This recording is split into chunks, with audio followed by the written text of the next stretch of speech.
ದರ್ಶನ್ ಅವರು ಒಂದು ಆರೋಪಿ ಸ್ಥಾನದಲ್ಲಿ ಜೈಲಲ್ಲಿದ್ದಾರೆ. ಹಾಗಾಗಿ ಅವರು ಆರೋಪದಿಂದ ಮುಕ್ತರಾಗಿ ಬರಲಿ ಅಂತ ನೀವುಗಳು ಆಶಯ ಮಾಡಬೇಕು ಹೊರತು ಈ ರೀತಿ ಒಂದು ಕಮೆಂಟ್ಸ್ನ ಮಾಡೋದು ತಪ್ಪಾಗುತ್ತೆ. ಇದು ದರ್ಶನ್ ಅವರಿಗೆ ಕಂಟಕವನ್ನು ತಂದೊಡ್ಡುತ್ತೆ. ದರ್ಶನ್ ಅವರಿಗೆ ಅಪಾಯವನ್ನು ತಂದೊಡ್ಡುತ್ತೆ. ವ್ಯವಸ್ಥೆಯನ್ನು ಅಥವಾ ಒಂದೇನು ಕಾನೂನು ವ್ಯವಸ್ಥೆ ಇದೆಯೋ ಅದನ್ನ ಟ್ರಿಗ್ಗರ್ ಮಾಡುವಂಥ ಒಂದು ಕೆಲಸ ಆಗುತ್ತೆ. ನೀವು ಕಮೆಂಟ್ಸ್ ಮಾಡುವಂಥದ್ದು, ನೀವು ಈ ರೀತಿ ಟ್ರೋಲ್ ಮಾಡುವಂಥದ್ದು, ನೀವು ಈ ರೀತಿ ಪೇಜ್ಗಳಲ್ಲಿ ಹಾಕ್ಕೊಳ್ಳುವಂಥದ್ದು ಅಂದರೆ ಈ ಕೆಲವೊಂದಿಷ್ಟು ಈ ಥರ ದರ್ಶನ್ ಅವರ ಅಭಿಮಾನಿಗಳು ಮಾಡುವಂಥದ್ದು.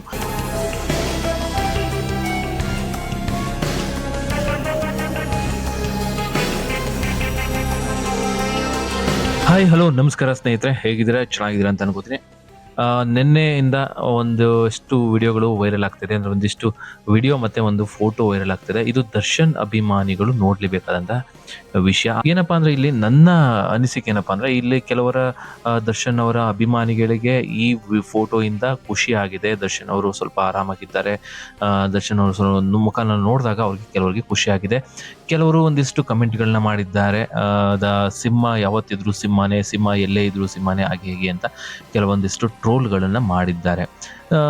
ಇದು ಸರಿ ಅಂತ ವಾದ ಮಾಡಕ್ಕೆ ಹೋಗೋದಿಲ್ಲ, ಯಾಕಂದ್ರೆ ಇದು ಖಂಡಿತ ತಪ್ಪು. ಆ ರೀತಿ ಕಮೆಂಟ್ಸ್ಗಳನ್ನ ಮಾಡಬಾರ್ದು. ಯಾರು ದರ್ಶನ್ ಅಭಿಮಾನಿಗಳು ಇದ್ದಾರೋ ಈ ರೀತಿ ಸಿಂಹ ಎಲ್ಲಿದ್ರು ಸಿಂಹನೇ, ಹಾಗೆ ಹೀಗೆ ಅಂತ ಒಂದಿಷ್ಟು ಜನ ಕಮೆಂಟ್ಸ್ ಮಾಡೋದು ಅದು ತಪ್ಪು. ಯಾಕೆಂದ್ರೆ ಸಿಂಹ ಹಾಗೆ ಹೀಗೆ ಅಂತ ಅಂದ್ಕೊಳ್ಳೋದು ತಪ್ಪು. ಯಾಕೆಂದ್ರೆ ಅವರು ದರ್ಶನ್ ಅವರು ಒಂದು ಆರೋಪಿ ಸ್ಥಾನದಲ್ಲಿ ಜೈಲಲ್ಲಿದ್ದಾರೆ. ಹಾಗಾಗಿ ಅವರು ಆರೋಪದಿಂದ ಮುಕ್ತರಾಗಿ ಬರಲಿ ಅಂತ ನೀವುಗಳು ಆಶಯ ಮಾಡಬೇಕು ಹೊರತು ಈ ರೀತಿ ಒಂದು ಕಮೆಂಟ್ಸ್ನ ಮಾಡೋದು ತಪ್ಪಾಗುತ್ತೆ. ಯಾಕೆ ಅಂದರೆ ಕೆಲವರು ಅದಕ್ಕೆ ಉಲ್ಟಾ ಕಮೆಂಟ್ ಮಾಡ್ತಾರೆ. ಸಿಂಹ ಬೋನಲ್ಲಿದೆ, ಸ್ವತಂತ್ರ ಓಡಾಡ್ತಿಲ್ಲ, ಹಾಗೆ ಹೀಗೆ ಅಂತ ಕೆಲವರೆಲ್ಲ ಕಮೆಂಟ್ಸ್ ಮಾಡ್ತಾರೆ. ವಾಗ್ವಾದಗಳು ಇದು ದರ್ಶನ್ ಅವರಿಗೆ ಕಂಟಕವನ್ನು ತಂದೊಡ್ಡುತ್ತೆ. ದರ್ಶನ್ ಅವರಿಗೆ ಅಪಾಯವನ್ನು ತಂದೊಡ್ಡುತ್ತೆ ಒಂದಿಷ್ಟು. ಯಾಕಂದರೆ ಇದು ವ್ಯವಸ್ಥೆಯನ್ನು ಅಥವಾ ಒಂದೇನು ಕಾನೂನು ವ್ಯವಸ್ಥೆ ಇದೆಯೋ ಅದನ್ನ ಟ್ರಿಗ್ಗರ್ ಮಾಡುವಂಥ ಒಂದು ಕೆಲಸ ಆಗುತ್ತೆ. ನೀವು ಕಮೆಂಟ್ಸ್ ಮಾಡುವಂಥದ್ದು, ನೀವು ಈ ರೀತಿ ಟ್ರೋಲ್ ಮಾಡುವಂಥದ್ದು, ನೀವು ಈ ರೀತಿ ಪೇಜ್ಗಳಲ್ಲಿ ಹಾಕ್ಕೊಳ್ಳುವಂಥದ್ದು ಅಂದರೆ ಕೆಲವೊಂದಿಷ್ಟು ಈ ಥರ ದರ್ಶನ್ ಅವರ ಅಭಿಮಾನಿಗಳು ಮಾಡುವಂಥದ್ದು ಅಧಿಕಾರಿಗಳೇನಿದ್ದಾರೆ ಅದಕ್ಕೆ ಒಂದು ಟ್ರಿಗರ್ ಮಾಡುವಂಥ ಕೆಲಸ ಆಗುತ್ತೆ. ದಯವಿಟ್ಟು ಯಾರು ಈ ಕೆಲಸಗಳನ್ನ ಮಾಡೋಕೆ ಹೋಗ್ಬೇಡಿ. ಇನ್ನೊಂದಿಷ್ಟು ವಾದಗಳು, ದರ್ಶನ್ ಅವರ ವಿರೋಧಿಗಳು ಅಂತಕ್ಕಂಥವ್ರು ದರ್ಶನ್ ಅವರು ಜೈಲಲ್ಲಿ ಆರಾಮಾಗಿದ್ದಾರೆ, ಜೈಲಲ್ಲಿ ಒಬ್ಬ ರೆಸಾರ್ಟ್ ಅಲ್ಲಿ ಇದ್ದಂಗೆ ಇದ್ದಾರೆ ಅನ್ನೋ ಒಂದು ವಾದ. ಯಾಕೆಂದ್ರೆ ಅವ್ರು ಕೂತಿರ್ತಕ್ಕಂತಹ ಸ್ಟೈಲು, ಅವ್ರು ಕೂತಿರ್ತಕ್ಕಂಥ ಭಂಗಿಯನ್ನ ನೋಡಿ ಕೆಲವರು ವಾದ ಮಾಡ್ತಿದ್ದಾರೆ. ಅವರು ರಾಜಾತಿಥ್ಯದಲ್ಲಿ ಇದ್ದಾರೆ. ಸೊ ಆ ಫೋಟೋಗಳನ್ನು ನೋಡಿದಾಗ ನನಗನ್ಸಿದ್ದೇನಪ್ಪ ಅಂದ್ರೆ ಒಂದು 2 ಫೋಟೋಗಳು ನೋಡ್ತಾ ಇದ್ದೀನಿ. ಈಗ ಮೊದಲನೇದಾಗಿ ನೀವು ನೋಡ್ತಾ ಇದ್ದಾರಲ್ಲ, ಹಾಸಿಗೆ ಮೇಲೆ ಕೂತ್ಕೊಂಡಿದ್ದಾರೆ. ಅದು ಹಾಸಿಗೆ ಇರೋದು ಒಂದು ಕೊಠಡಿ, ಅಂದ್ರೆ VIP ಸೆಲ್ ಅಂತ ಏನ್ ಕರಿತೀವಿ, VIP ಸೆಲ್ ಅಲ್ಲಿ ಅವರು ದರ್ಶನ್ ಅವರು ಇದ್ದಾರೆ ಅಂತ ಮಾಹಿತಿ ಸಿಕ್ಕಿದೆ. ಬಟ್ VIP ಸೆಲ್ ಹೇಗಿದೆ ಅಂತ ಕೆಲವರಿಗೆ ಕುತೂಹಲ. ನೋಡಿ, VIP ಸೆಲ್ಲು ಒಂದು ನಾರ್ಮಲ್ ಆಗಿ ಒಂದು ಕೊಠಡಿ ತರ ಇದೆ, ಒಂದು ಕೋಣೆಯ ತರ ಇದೆ. ಈ ಕೋಣೆಯಲ್ಲಿ ಅದು ನೆಲ ನೋಡಿದ್ರೆ ನಿಮ್ಗೆ ಅನ್ಸುತ್ತೆ ಅದು ಸಿಮೆಂಟಿನಿಂದ ಮಾಡಿರ್ತಕ್ಕಂಥ ನೆಲ. ಯಾವುದೇ ರೀತಿ ಗ್ರಾನೈಟ್ ಅಥವಾ ಮಾರ್ಬಲ್ಸ್ ಆಗಿರುವಂಥದ್ದಲ್ಲ, ಸಿಮೆಂಟ್ ಇಂದ ಮಾಡಿರ್ತಕ್ಕಂಥ ನೆಲ. ಅದ್ರ ಮೇಲೆ ಒಂದು ಚಾಪೆ ಮೇಲೆ ಒಂದು ಹಾಸಿಗೆ. ಇದು ನೋಡಿದಾಗ ನಮ್ಗೆ ಅನ್ಸುತ್ತೆ ಇದು ರಾಜ್ಯಾದಿತ್ಯ ಅಥವಾ ರಾಜರ ತರ ಕೂತಿದ್ದಾರೆ ಅಂತ ಏನು ಅನ್ಸೋದಿಲ್ಲ.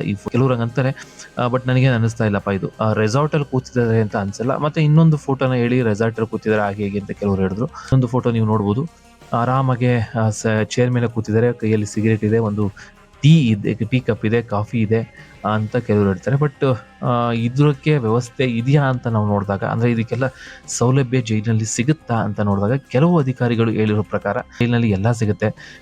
ಅವರು ಸಾಮಾನ್ಯ ಮನುಷ್ಯರು, ಅಂದ್ರೆ ಜೈಲಲ್ಲಿ ಇರ್ತಕ್ಕಂಥ ಆರೋಪಿಗಳಾಗ್ಲಿ ಅಪರಾಧಿಗಳಲ್ಲಿ ಅವರು ಮನುಷ್ಯರೇ. ಅವ್ರಿಗೆ ಮನುಷ್ಯರಿಗೆ ಬೇಕಾದಂಥ ಎಲ್ಲ ವ್ಯವಸ್ಥೆ ಇರುತ್ತೆ.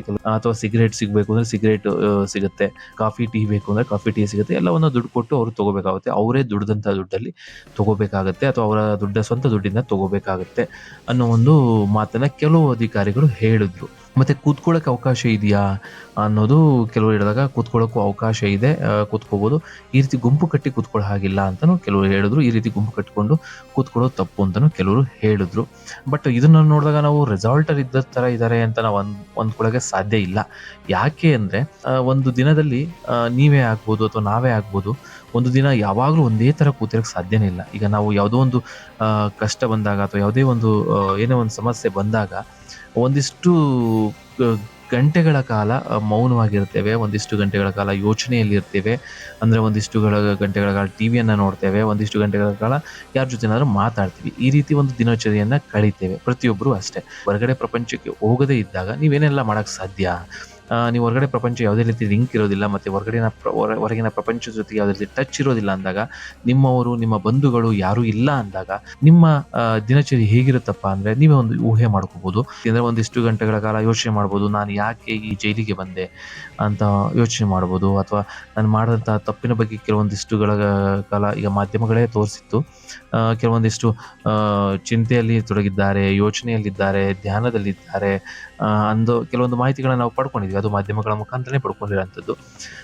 ಅದನ್ನು ಕೇಳಿದಾಗ ನಮ್ಗೆ ಅನ್ಸುತ್ತೆ, ಓಕೆ, ಅವ್ರಿಗೆ ಮನ ಪರಿವರ್ತನೆ ಆಗ್ತಾರೆ. ಯಾಕೆಂದರೆ ಜೈಲನ್ನ ಮನ ಪರಿವರ್ತನಾ ಕೇಂದ್ರ ಅಂತಲೂ ಸಹ ಕರೀತಾರೆ. ಹಾಗಾಗಿ ಒಂದಿಷ್ಟು ಮನ ಪರಿವರ್ತನೆ ಆಗುವಂಥ ಕೇಂದ್ರ ಆಗಬೇಕು ಅದು. ಹೌದು, ಖಂಡಿತ ಆಗಿರುತ್ತೆ. ಹಾಗಾಗಿ ನಾವು ಅಂದ್ಕೋಬೋದು, ಒಂದು ಕ್ಷಣ ಒಂದು ಫೋಟೋದಲ್ಲಿ ಒಂದು ಸ್ವಲ್ಪ ಹೊತ್ತು ಮಾತಾಡಿದ್ದಾರೆ ಅಂತ ತಕ್ಷಣ ಅವ್ರ ಮನ ಪರಿವರ್ತನೆ ಆಗಿಲ್ಲ ಅಥವಾ ಮನ ಪರಿವರ್ತನೆ ಆಗ್ತಾ ಇಲ್ಲ, ಅವರು ರಾಜಾರೋಷವಾಗಿದ್ದಾರೆ, ರೆಸಾರ್ಟಲ್ಲಿ ಇದ್ದಂಗೆ ಇದ್ದಾರೆ, ರೆಸಾರ್ಟ್ ಸೌಲಭ್ಯವನ್ನು ಇದು ಮಾಡ್ತಾವ್ರೆ ಅಂತ ನಾವು ಊಹೆ ಮಾಡೋಕ್ಕೆ ಸಾಧ್ಯ ಇಲ್ಲ. ಒಂದು ಕ್ಷಣ ಅಲ್ಲಿ ಹೋಗಿ ಕೂತಿರ್ಬೋದು, ಅದೇ ಫೋಟೋವನ್ನು ಉದ್ದೇಶಪೂರ್ವಕವಾಗಿ ಕೆಲವರು ಕಳಿಸಿರಬಹುದು. ಮತ್ತು ಕೆಲವರು ಹೇಳಿದ್ರು ಅವರು ಕೂತಿರ್ತಕ್ಕಂಥ ವ್ಯಕ್ತಿಗಳು ಸರಿ ಇಲ್ಲ, ಕೂತಿರ್ತಕ್ಕಂಥ ವ್ಯಕ್ತಿಗಳು ಅವರು ತುಂಬ ಕ್ರಿಮಿನಲ್ ಬ್ಯಾಕ್ಗ್ರೌಂಡ್ ಇದ್ದಂಥವರು ಅನ್ನೋ ಒಂದು ಚರ್ಚೆಯನ್ನು ಸಹ ಕೆಲವರು ಮಾಡ್ತಾಯಿದ್ರು. ಹೌದು, ಯಾಕೆಂದರೆ ನಾವು ಜೈಲಂದ ತಕ್ಷಣ ಅಲ್ಲಿ ಯಾರೂ ಸಾಧು ಸಂತರು ಇರೋದಿಲ್ಲ. ಯಾಕೆಂದರೆ ನಾವು ಯಾರ ಜೊತೆ ಕೂತ್ಕೋತೀವಿ ಅಥವಾ ನಾವು ಒಂಟಿಯಾಗಿದ್ದಾಗ, ಒಬ್ಬ ಮನುಷ್ಯ ಒಂಟಿಯಾಗಿದ್ದಾಗ ನಾವು ಯಾರ ಜೊತೆನಾದ್ರೂ ಕೂತ್ಕೊಂಡು ಮಾತಾಡಬೇಕು ಅಂದರೆ ಅಲ್ಲಿ ಯಾರು ಇರ್ತಾರೋ ಅವ್ರ ಜೊತೆನೇ ಕೂತ್ಕೊಳ್ಳೋಕೆ ಸಾಧ್ಯ ಇಲ್ಲ. ನಾವು ಸಾಧು ಸಂತರು ಯಾರೂ ಸಿಗೋದಿಲ್ಲ ಅಲ್ಲಿ, ಮತ್ತು ಯಾವುದೇ ಫ್ರೀಡಮ್ ಫೈಟರ್ಗಳು ಯಾರೂ ಸಿಗೋದಿಲ್ಲ.